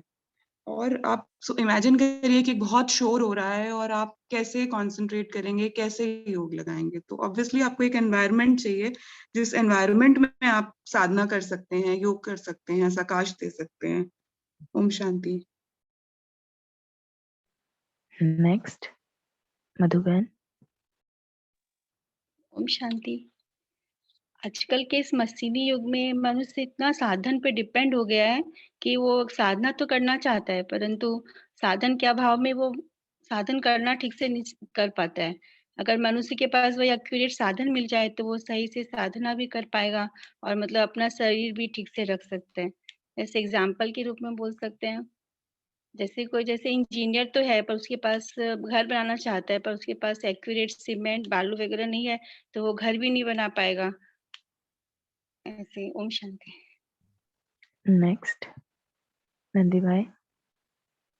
6:01 तक है सहनशील का समय। ओम शांति भाई जी। दोनों इम्पोर्टेंट है भाई जी। जिस तरह से साधन उस तरह साधना भी जरूरी है। दोनों नहीं होगा तो हम अधूरा है, इसलिए दोनों जरूरी है। बाबा का ज्ञान वेट नंदी भाई, आपने प्रश्न सुना नहीं। दोनों इम्पोर्टेंट है, ठीक बात है, लेकिन आपके लिए कहा गया है कि आप ये बताइए साधन जरूरी है कि नहीं जरूरी है। आपको ये बस कहना है कि साधन जरूरी है, साधना को आप अभी रहने दीजिए। चलिए नेक्स्ट। ठीक है, आपके लिए दोनों ठीक है। नितिकेश भाई आप बताइए। ओम शांति। इसको एक एग्जाम्पल से समझाएंगे। जब भी हम बाबा के कोई नए बच्चे बनते हैं तो उनको अगर हम मेडिटेशन सिखाते हैं तो पहले हमें उनको विजुलाइज कराने के लिए एक पिक्चर के थ्रू एक्सप्लेन करना पड़ेगा। तो हम जब तक उनको दिखाएंगे नहीं साधन के थ्रू, तो उनको साधना आएगी कैसे? वो हम उनको बोले कि भाई ऐसे-ऐसे विजुअलाइज़ करो, जब तक वो देखेंगे नहीं कि परम धाम कैसा है, कैसा नहीं, तो तब तक उनको आएगा नहीं। तो इसलिए साधन भी ज़रूरी है, तभी साधना को वो कर पाएँगे। ओम शांति। दीदी नेक्स्ट। टाइम है अभी? हाँ, 6:01 तक है। मानव भाई भी कहना चाहते हैं। ओके मानव ओके, श्योर भाई, श्योर श्योर। शहनशील से ही है ना, हैंड रेज़ किया था उन्होंने। 1 मिनट का समय है, अगर कोई शहनशील शांति, शेयर। आवाज आ रही है? हाँ जी।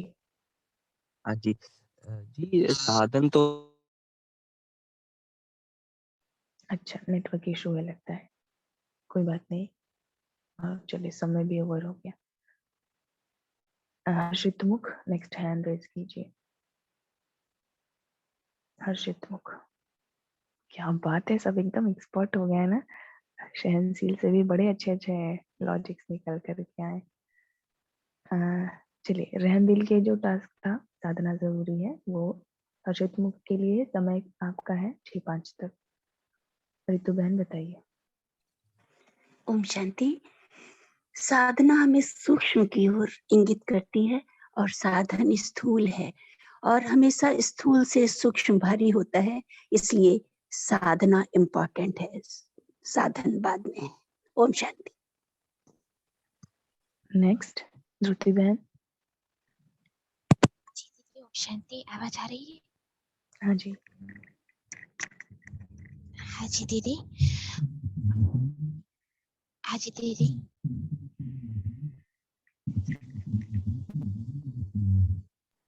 बताइए। चलिए, रेणुका बहन। जी ओम शांति। साधन इम्पोर्टेंट जरूर है, लेकिन साधन से पहले साधना में अगर हम अपनी लक्ष्य को समझें कि हमें लक्ष्य हमारा क्या है, तो जब तक हम साधना नहीं करेंगे भी काम नहीं आएंगे। साधना का मतलब है कि हम अपने अंदर उस, जैसे हम बाबा से प्यार करते हैं, हम बहुत प्यार करते हैं, तो बाबा ही हमारी साधना है। तो बाबा को जब हम बड़े दिल से प्यार से याद करते हैं, तो वो हमारी साधना है। तो साधना के प्रभाव में साधन भी फिर उतना इम्पोर्टेंट नहीं लगता। लगता है कि जो हमने बाबा को पा लिया तो सब कुछ पा लिया। ओम शांति। दीदी, मैं बोल सकती हूँ? हाँ जी, बोल सकते हैं भाई। हर्षित मुख ग्रुप के आप हैं, 6:05 तक समय है, आपको बोलना है तो बोल सकते हैं। जी दीदी, ओम शांति। जी दीदी, साधना ही जरूरी है, क्योंकि जो भाई जी की क्लास में आया था कि ये अंत समय में साधन, सभी साधन दुख देने वाले हो जाएंगे। डिजिटल डिटॉक्स जो भाई जी ने बोला था कि साधन में हमारी जो शक्ति है वो बहुत ज्यादा वेस्ट होती है, और साधना में हम डायरेक्ट बाबा से कनेक्ट हो सकते हैं। और अंत समय है तो साधन भी सारे व्यर्थ हो जाएंगे। तो साधना मेरे ख्याल से साधना ही इम्पोर्टेंट है। थैंक ओम शांति। नेक्स्ट, रचित भाई। ओम शांति। साधना इसलिए इम्पोर्टेंट है दीदी, क्योंकि भक्ति मार्ग से जो हम साधना ही करते आए हैं, भक्ति इतना भक्ति किए हैं कि वो हमारी साधना का ही फल है कि आज हमें बाबा ने मिला। तो जब हमारी साधना में हमें बाबा मिल गया, तो बाबा मिलने से फिर साधन अपने आप ही मिल जाएगा, और साधन ऐसा मिलेगा कि जो कि हमारा यूज में हो। ये नहीं कि पूरा जमा कर ले, ये साधन भी चाहिए, वो भी चाहिए, वो भी चाहिए, वैसा नहीं। बाबा ने जब हमें बाबा मिल गया साधना से, तो साधन तो ऑटोमेटिक आना ही है, इसमें कोई संशय नहीं है। इसलिए साधना बहुत जरूरी है। साधना से सब कुछ हो सकता है, असंभव भी संभव हो सकता है। ओम शांति। नेक्स्ट, वैशाली बहन। ओम शांति दीदी। साधना बहुत इम्पोर्टेंट है, क्योंकि साधना है साइलेंस, और साधन है साइंस। तो बाबा ने भी कहा है साइलेंस की शक्ति ज्यादा पावरफुल है, और साधन वो है, वो साइंस कभी भी मीन्स टेक्नोलॉजी होती है, तो उसमें कभी भी हम धोखा खा सकते हैं, और साइलेंस हमारे में ही है, हम साइलेंस में रह सकते हैं। तो साधना इज वेरी इम्पोर्टेंट। ओम शांति। नेक्स्ट रंजना बहन। ओम शांति प्यारे बाबा। साधना और साधन, तो इसमें साधना ही इम्पोर्टेंट है, क्योंकि साधना हमें खुशी देती है, साधन इतना खुशी नहीं देते हैं। दूसरी बात, साधना में आवाज नहीं होती और साधन में आवाज होती है। और साधन का क्या है, अगर हमारी साधना पक्की है, बहुत अच्छी है, तो साधन हमारे पीछे पीछे आएंगे। हमें जो चाहिए भगवान बाबा बैठा है सब कुछ दे देंगे, लेकिन हमारी साधना पक्की होनी चाहिए। ओम शांति। अभी चिंतनशील ग्रुप टाइम ओवर हो गया। हर्षित मुख का चिंतनशील हैंड रेज कीजिए। जो शहनशील के लिए था पॉइंट, साधन जरूरी है, कन्विंस कीजिए एक एक करके। 6, 10, 11 तक आपकी है। 6, 11 तक चलिए। हाँ वर्धमान भाई। जो हाँ जो सिर्फ चिंतनशील के वही हैंड रेज करेंगे। अच्छा काफी है मिलेगा। हर्षित मुख से भी हैंड रेज हो गए थे शायद। चलिए वर्धमान भाई। जी ओम शांति। साधन बहुत जरूरी है, बिना साधनों के साधना भी नहीं हो पाती है। हमारा लक्ष्य तो साधना करना होता है, लेकिन बिना साधनों के मुश्किल है। मुश्किल इसलिए है क्योंकि साधन जो है उसे अलंकृत करते हैं। मान लीजिए हमने कुछ पा भी लिया, हम किसी को देखते हैं, मानते हैं, यानी मान ली कल की ही बात है, अगर हम बाबा से भी प्यार करते हैं तो उसके लिए भी हम एक साधन अपनाते हैं। बाबा को फूल देते हैं, बाबा से हम अपने सुंदर सुंदर शब्दों से अपनी बात कहते हैं, तो वो भी तो एक साधन है। बाबा से कहते हैं जो, नहीं तो मौन में बैठे रहे, समझ बाबा लेंगे, लेकिन हम उसे फिर भी साधनों के द्वारा अलंकृत करते हैं अपने शब्दों को भी। और साधन बहुत जरूरी है औरों को भी। शिल्पकार भाई बताइए। ओम शांति। साधन इसलिए जरूरी है, जैसे बाबा के अगर हम घर जाते हैं तो हमें उसके लिए, चाहे हम दूर रहते हैं तो हमें कोई कन्वेंस चाहिए होता है, चाहे बस हो, चाहे साइकिल हो, चाहे कार हो। और दूसरा बाबा का अगर भोग भी लगाना है तो हमें उसके लिए भी साधन चाहिए, एक प्लेट चाहिए, कटोरी चाहिए, चम्मच चाहिए। तो वो भी हम प्यार से, अगर हम बाबा को भी हमें इम्प्रेस करना है किसी को, या वैसे भी, तो उसके लिए साधन हमारे लिए बहुत जरूरी होता है। और जी ओम शांति। नेक्स्ट मीना खुराना बहन। साधन बहुत जरूरी है, क्योंकि बिना साधनों के जो बाबा के ज्ञान का विस्तार हुआ है वो साधनों से ही हुआ है। क्योंकि पहले साधना में तो सब जब थे, योग भट्टी थी तो सब अंदर ही थे। इन साधनों से ही तो ये सारी वृद्धि हुई है। साधन होंगे तो ये सारा काम, हाँ ये ठीक है, साधन हम इसको सही उपयोग करेंगे तो इससे बहुत ही फायदे हैं। ये साधन की वजह से ही आज हम सब ये इकट्ठे मिलके बैठे हैं ग्रुप में। हमारा ये इन साधनों का ही सारा कमाल है। ओम शांति। सुमन भाई।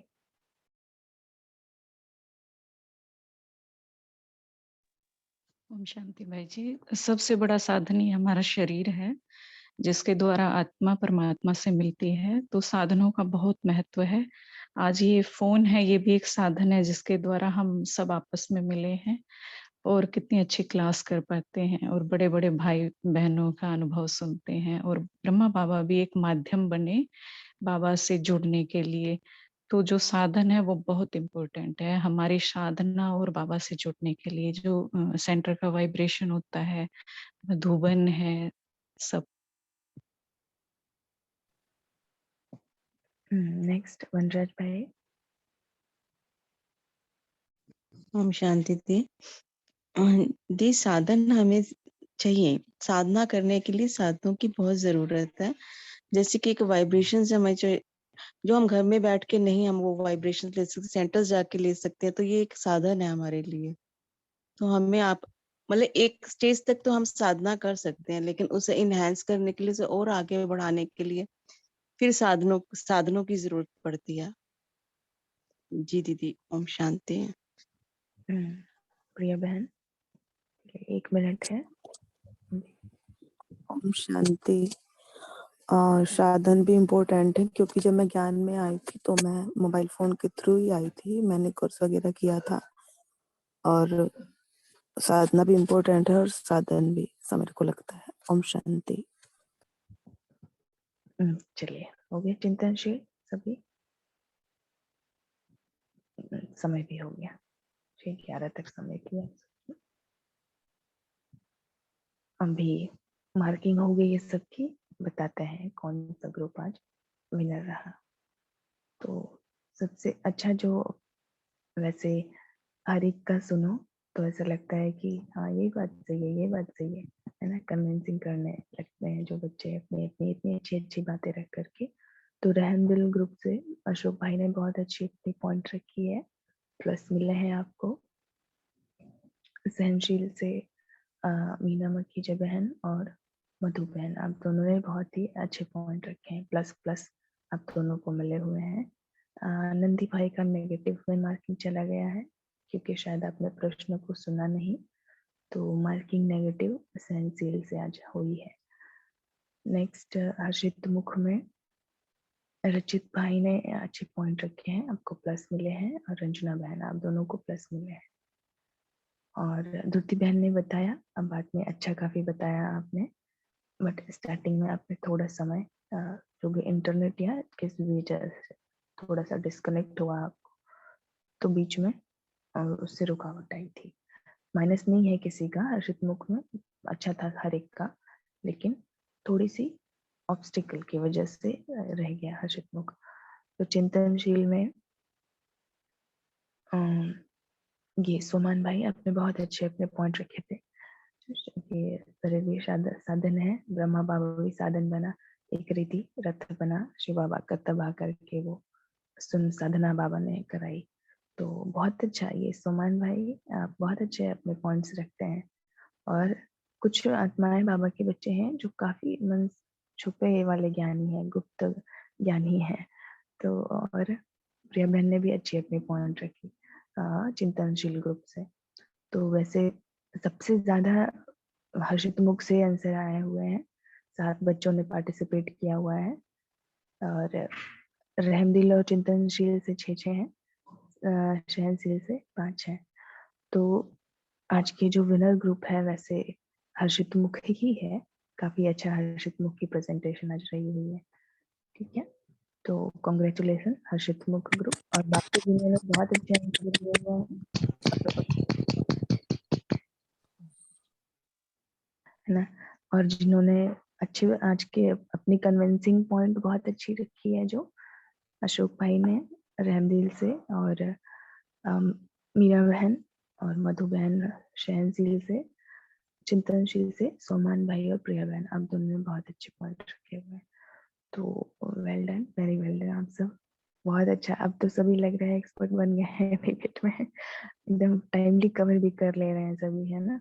सभी अब पहले दिन क्या था कि टाइम एक्स्ट्रा हो जा रहा था, बच्चे बोल नहीं पा रहे थे, अभी उतने ही लिमिटेड टाइम में अपनी बेस्ट बातें भी रख दे रहे हैं सभी, और समय भी उतना ही है, और ज्यादा से ज्यादा पार्टिसिपेशन भी हो जा रहा है सबका। तो वेरी वेल डन। चलिए, किसी को कुछ कहना है अभी, फिर मीटिंग एंड करते हैं।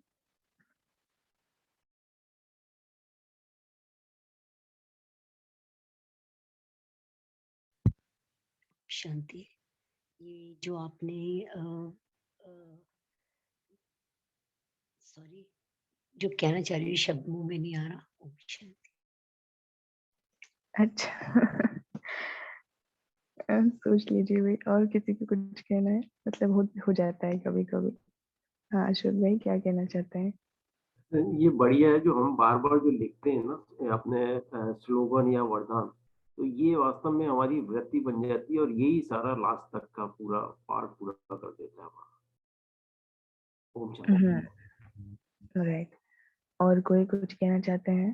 फिर मीटिंग को एंड कर लेते हैं। हाँ रौनक भाई, आपको जब वो शब्द याद आ जाएगा तो आप बता दीजिएगा।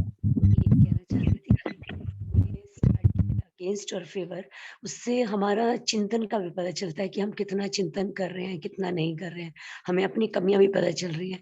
तो ये एक्टिविटी मुझे बहुत अच्छी लगी, जिसको ध्यान में रखते हुए आगे हम अपना पुरुषार्थ भी बढ़ा सकते हैं। ओम शांति। राइट, इसलिए भी ये रखा है ना कि किसी एक बात को ही पकड़ करके हम ना बैठे। हमारा सारे डायमेंशंस में जिस तरह बाबा सोचता है उस तरह से हमारी बुद्धि चलनी चाहिए, ऑल डायमेंशंस। ये नहीं कि सिर्फ एक जो सही है तो सही है, हम उसको ही पकड़ करके बैठे हैं, दूसरी बात को हम एक्सेप्ट ही नहीं कर रहे हैं। इससे क्या होगा कि मालूम पड़ेगा कि अरे वाह, हम इस बारे में भी सोच सकते हैं क्या, अच्छा ऐसा भी हो सकता है क्या। तो ये बड़ा ही इंटरेस्टिंग है ना। तो हर एक को भी आई गेस अच्छा लग रहा होगा दीवट का ये जो आइडिया है, बाबा ने ही दिया हुआ है ना। तो रचित भाई क्या कहना चाहते हैं? ओम शांति दीदी, आपके लिए क्या इम्पोर्टेंट है दीदी, साधन या साधना? अच्छा, अभी तो वैसे हम साक्षी थे दोनों, मतलब दोनों जो भी बात दी गई थी, साधना और साधन, और हर एक को मालूम है कि दोनों का पैरेलली ही इम्पोर्टेंट है, इम्पोर्टेंस है ही ना। साधन भी है, साधना भी है। तो आप हमसे क्या कन्विंस कराना चाहते हैं, फिर हम बताएं। साधना कन्विंस कराना चाहते हैं या साधन कन्विंस कराना चाहते हैं? साधना। सारे डायमेंशंस को देख के चलेंगे ना। साधना। अच्छा, साधना कन्विंस कराना चाहते हैं। तो ये तो सिंपल ही आपने पूछ लिया। साधन के लिए तो थोड़ा टफ भी हो जाता है, लेकिन साधना तो बिल्कुल सहज ही है। इसमें तो कोई डाउट ही नहीं है कि साधना ही हम बच्चों के लिए सबसे ज्यादा जरूरी है। साधना नहीं करेंगे तो फिर ये जो साधन की अचीवमेंट हमें हो नहीं सकती, है ना। क्योंकि अगर जो भी साधन हमें मिले हुए हैं तो वो कहीं ना कहीं हमारी साधना की ही प्राप्तियां हैं वो, है ना। हमने अगर हम बच्चों ने या फिर लौकिक जीवन में भी कोई कुछ साधना करते हैं, है ना, जा करके जॉब करते हैं, वो भी एक साधना ही है। तो वो करेंगे तभी उन कुछ चीजें खरीद करके वहां से लेकर के आएंगे, है ना। और हम सब अगर चाहें कि बिना साधना किए, बिना जॉब किए, बिना पुरुषार्थ किए कुछ भी अगर हम प्राप्ति कर लें तो वो अचीवमेंट नहीं हो पाती है ना। साधन हम कुछ भी अपने लिए अवेलेबल नहीं करा पाएंगे, चेयर बैठने के लिए, बेड सोने के लिए, या एक एक बहन ने दिया ना प्लेट और बर्तनों का एग्जाम्पल, वो सारे साधन हम खरीद नहीं पाएंगे। जो कार, बाइक, स्कूटर, ये छोटे छोटे साधन है, ये सारी चीजें हम कहाँ से अवेलेबल करा पाएंगे अगर हम साधना करके, जॉब करके, अगर लौकिक दुनिया में जो बच्चे हैं साधना करके अगर ये सारी चीजें नहीं अचीव कर पाएंगे। तो पहले साधना जरूरी है इसलिए भी, और ब्राह्मण जीवन में साधना इसलिए जरूरी है क्योंकि साधना के बिना हम सब कुछ भी, ये तो पहली जो पॉइंट है, बाबा जैसे ही आता है हमारी साधना कराना ही स्टार्ट कर देता है, चलो लग जाओ अब। और जितने भी महावाक्य बाबा के होते हैं वो सारे इस पर ही फोकस्ड होते हैं कि बच्चे तुमको साधना करनी है, तुमको पुरुषार्थ करना है।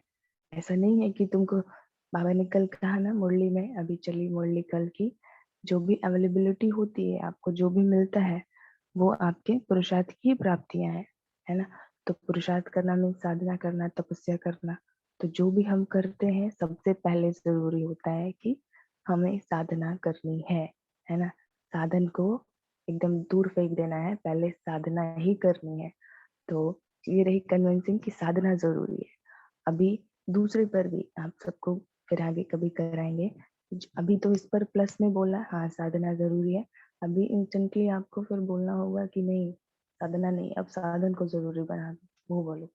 तो अब जैसे हमने तो इस पर काफी अपना हर एक पॉइंट को प्लस प्लस रखते हुए, हर एक पॉइंट को नेगेटिव नेगेटिव रखते हुए इस रीति से अभ्यास करते रहते हैं कि ये भी तो पॉजिटिव हो सकती है, ये भी तो नेगेटिव। दोनों में किसी एक में मैं नहीं फंसना है ना। दोनों की इम्पोर्टेंस देखते हुए चलनी है, और दोनों को ही नेगेटिविटी की ओर से भी मुझे हर अपनी बात को कन्विंस करने आना चाहिए। ये भी ठीक है, ये भी ठीक है, ये भी ठीक नहीं है, ये भी ठीक नहीं है। और सामने वाले अगर कुछ कह रहा है तो ठीक है, वो जो कह रहा है ठीक है, मैं उसको कन्विंस भी कर सकती हूँ। लेकिन वो जो कह रहे हैं ज्यादा उसको इम्पोर्टेंस दे रहे हैं किसी एक बात को, तो उनको सही रीति से दूसरे डायरेक्शन को भी, दूसरा चिंतन भी, दूसरा डायमेंशन भी दिखाने के लिए तैयार रहना है ना। जैसे यज्ञ में होता है, ब्राह्मण बच्चे ऐसे कई मिल जाते हैं जो एक ही बात को पकड़ करके बैठ जाते हैं, दूसरी बात सुनने के लिए वो तैयार ही नहीं रहते हैं या मानते ही नहीं कि नहीं मैं जो कह रहा हूँ वही सही है। तो उनको कन्विंस करने के लिए बच्चों को अपनी बुद्धि का ताला बड़ा खोल के चलना पड़ता है, चारों हर एक डायमेंशन को हमें इम्पोर्टेंस देते हुए चलनी होती है, और बहुत ही पावरफुल पॉइंट हमारे पास होने चाहिए अपनी बात रखने के लिए। तो ये जो एक्टिविटीज सारी कराई जा रही है, ओवर तो नहीं हो रहा है, आप सबसे भी जान लें आज। एक्स्ट्रा एक्टिविटीज तो ऐसा नहीं है कि कराई जा रही है, ठीक है, सबको मीन्स बेनिफिट हो रही है ना इससे कुछ। जी दीदी, जी दीदी, इससे ये पता चलता है कि जो नेगेटिव लोग हैं उसको हम पॉजिटिव में बदल सकते हैं, और जो पॉजिटिव है मतलब कि जो एकदम इसको पकड़ के ही रखे कि नहीं ऐसा ही होगा, तो उसको नेगेटिव भी कर सकते हैं। इससे हमें ये पावरफुल शक्ति मिल रही है। वेरी गुड, बहुत अच्छी बात है। और क्या कह रहे हैं शिल्पकार भाई, क्या कह रहे हैं? जी ओम शांति। एक्चुअली मेरा चिंतन तो साधन पे सॉरी साधना पर चला था वैसे कि साधना जरूरी है, क्योंकि साधन तो अब आए हैं दीदी। इस शुरू में पहले पहले देखें द्वापर में तब इतने साधन नहीं होते थे, तब लोग थोड़े जो भी छोटे छोटे साधन होते थे वो भी छोड़ के हठ योग करते थे जो पहले थे। तो इसलिए साधना जरूरी है, साधन तो पीछे पीछे आ ही जाते हैं। ओम शांति। अच्छा, आपको क्या मिल गया था? साधन मिल गया था? जी मुझे साधन मिल गया था, तो इसलिए मैं ज्यादा नहीं बोल पाई। फिर भी आपने अच्छा बताया था, है ना, तो दोनों डायमेंशन को अच्छे से कवर किया। तो ऐसा है ना, हम एक बात को कभी किसी पकड़ के बैठे हैं और अचानक से हमें कोई कह दे कि नहीं ये नहीं, आपको जस्ट आपने जो नहीं सोचा है वो बताइए, तो फिर हमारी बुद्धि चलनी चाहिए ना। जी इतने दीदी, डायमेंशन लेकिन ज्ञान मार्ग में, लेकिन जैसे ज्ञान में आने से पहले हमारे पास साधन तो बहुत थे, लेकिन साधना नहीं थी तो हम भटक रहे थे। तो इम्पोर्टेंस इस तो दोनों की, जैसे हाँ वो ठीक है, इम्पोर्टेंस दोनों बातों की होती है ना, मध्यम मार्ग बताया हुआ है बुद्ध ने और बाबा ने भी अति जी किसी जी चीज जी नहीं होती है। तो दोनों ही चीजों की इम्पोर्टेंस जब है, तो कैसे इम्पोर्टेंस है दोनों चीजों की, दोनों बातों की, वो हमें मालूम होना चाहिए। यही बस हम आप सबको ओवरऑल यही सिखाना, मतलब बाबा चाहता है कि हम बच्चों को हर एक बात की वैल्यू होनी चाहिए, हर एक चीज की वैल्यू सिखा रहा है बाबा हम बच्चों को। चलिए, कौन है रचित भाई, क्या कहना चाहते हैं? अब चलिए समय भी हो रहा है, फटाफट करते हैं मीटिंग को वाइंड अप। बता लीजिए रचित भाई, अशोक भाई और राजेश्वरी बहन, बताइए। वैसे साइंस की जो उत्पत्ति हुई है ना वो साइलेंस से हुई है, और हमारे आदि में जो यज्ञ चला है ना उसमें कोई साधन नहीं थे, लेकिन बहुत बड़ी तरीके अच्छी तरीके से चला है। ओम शांति। ठीक है, ठीक बताया। और क्या बता रहे हैं राजेश्वरी बहन? ओम शांति। साधन और साधना दोनों ही पैरेलल चलते हैं। किसी समय हमें ऐसा लगता है कि साधना की यहाँ जरूरत है, जैसे धरती बिल्कुल ही बाबा कहते हैं वो अनाज नहीं पैदा दे रही, तो उस समय साधना करनी है। शुरू शुरू में जैसे बाबा ने कराया तो साधना से ही कराया, और किसी जगह ऐसा लगता है कि साधन ज्यादा जरूरी है, तो जैसा टाइम देखे ना उसके अकॉर्डिंग ही हमें डालना चाहिए। ये रूड नहीं होना चाहिए कि साधन होना चाहिए तभी करेंगे या साधना होगी तभी। जैसा टाइम उसके अकॉर्डिंग ही जिस चीज की आवश्यकता है उसको यूज करना है। Right, very good, perfect. जब जिसकी जरूरत हो हमें बुद्धि से परख करके वैसे ही निर्णय ले करके अपने आप को तुरंत उसमें ढाल लेना चाहिए, एडजस्टमेंट समायोजन कर लेना चाहिए।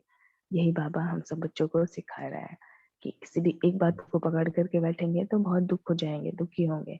इसलिए जरूरी है कि सारे डायमेंशंस को पकड़ करके चलना, मीन्स हर एक बुद्धि को ओपनली, हर एक विचार को एक्सेप्ट करना कि ये भी सही हो सकता है, अच्छी बात है, मैं इसमें भी कंफर्टेबल हूँ, यहाँ भी कंफर्टेबल हूँ, है ना। क्या कह रहे हैं ज्ञानदीप भाई? शांति। दीदी आज मैं मधुबन जा रही हूँ, तो मेरा साइलेंस रहेगा 7 दिन 10 दिन तक, 22 तक। तो लेकिन मैं रहना चाहती हूँ इसमें, मतलब मुझे बहुत अच्छा लगता है। सबका जो कन्वर्सेशन होता है ना, उससे हमें बहुत अच्छी-अच्छी प्रेरणाएँ मिलती हैं, और हम बहुत मोटिवेट होते हैं। और मुरली जिस टाइप से इस टाइम पर मंथन हो रहा है, वो ना भूलती ही नहीं है।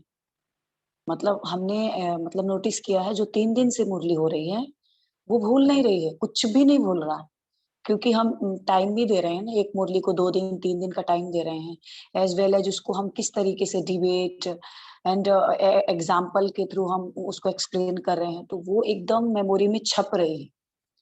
कोई भी सिचुएशन आएगी हम फेस कर सकते हैं कि इस टाइम के लिए बाबा ने क्या कहा है। तो बहुत अच्छा लग रहा है, तो मैं मिस नहीं करना चाहती हूँ, बट मैं मौन रह के सुनूंगी। कुछ अच्छा होगा तो मैं टाइप कर दूंगी, अगर मुझे अपना कुछ विचार रखना हुआ। हाँ, हर एक को वैसे मधुबन जो जाते हैं वो मौन ही रहेंगे। हर एक को हम यही कहते हैं कि मधुबन अगर जा रहे हैं तो मौन रखें, और क्लास में जुड़ सकते हैं, मतलब बोले ना, इस तरीके से जुड़ करके सुनते रहे, पार्टिसिपेशन रहेगा, और मधुबन की वाइब्रेशन भी वहाँ से हर एक को यहाँ मिलती रहेगी, है ना। तो अच्छी बात है। जितने भी मधुबन से हैं, कई बच्चे हैं यहाँ पे मधुबन गए हुए हैं जो नहीं दिख रहे हैं अभी क्लास में, उस फोन से भी कट ऑफ किया हुआ है, अच्छी बात है। लेकिन जो कनेक्टेड रहना चाहते हैं वो बहुत अच्छी बात है। और जैसे नाम तो नहीं बताएंगे हर एक का, लेकिन बहुत सारे बच्चे यहाँ मधुबन से कनेक्टेड हैं। अभी मधुबन में भट्टियां चल रही है ना, 18 जनवरी के लिए बहुत मधुबन पहुंच गए हैं सभी। चलिए, अच्छी बात है, सभी जुड़े रहिए इसी तरह, और हम सब मिल करके और इसी तरह आगे बढ़ते रहेंगे बाबा के साथ, उसके कदम पर कदम रखते हुए। ठीक है, अभी मीटिंग को वाइंड अप करें। ओम शांति। शुक्रिया।